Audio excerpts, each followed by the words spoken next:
काम, क्रोध, लोभ, स्वाद, श्रृंगार, प्रतीक, कौतिक, मनोरंजन, अतिनिद्रा एवं अतिसेवा विद्या की अभिलाषा रखने वाले को इन 8 बातों का त्याग कर देना चाहिए। पुस्तकों में लिखी विद्या और दूसरों के पास जमा किया गया धन कभी समय पर काम नहीं आते। ऐसी विद्या या धन को न होने के बराबर ही समझना चाहिए। आलसी व्यक्ति या छात्र का न तो वर्तमान होता है और न भविष्य। इस बात को बाहर मत आने दीजिए कि आपने क्या करने के लिए सोचा है, इसे रहस्य ही बनाए रखना अच्छा है और इस काम को करने के लिए दृढ़ रहिए जब तक कार्य सफल नहीं हो जाता। कभी भी उनसे मित्रता नहीं कीजिए जो आपसे कम या ज्यादा प्रतिष्ठा के हो। ऐसी मित्रता कभी आपको प्रसन्नता नहीं देगी। जल के एक एक बूंद के गिरने से धीरे धीरे घड़ा भर जाता है।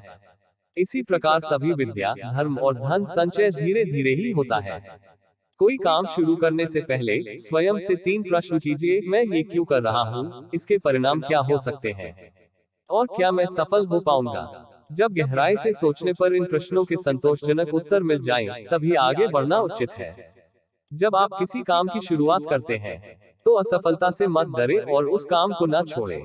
जो लोग ईमानदारी से काम करते हैं वो सबसे प्रसन्न होते हैं और उन्हीं की उन्नति होती है।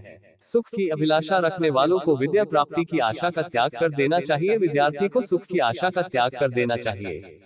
सुखार्थी के पास विद्या कहाँ, विद्यार्थी को सुख कहाँ। विद्वान की प्रशंसा सभी लोगों में होती है, वह सर्वत्र पूजा जाता है। विद्या से सभी प्रकार का लाभ प्राप्त होता है।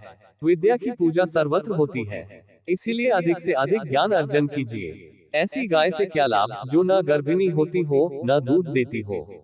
ऐसे पुत्र का क्या लाभ जो न विद्या से युक्त हो न जिसमें ईश्वर भक्ति हो।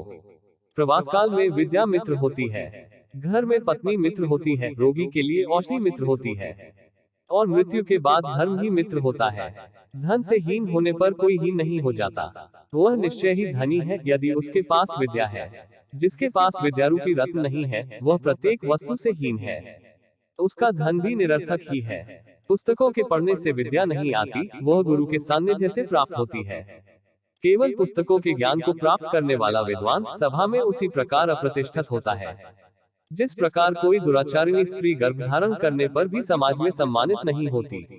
जिसके पास न विद्या है, न तप है, न दान है और न धर्म है, वह इस मृत्युलोक में पृथ्वी पर भार स्वरूप मनुष्य रूपी मृगों के समान घूम रहा है।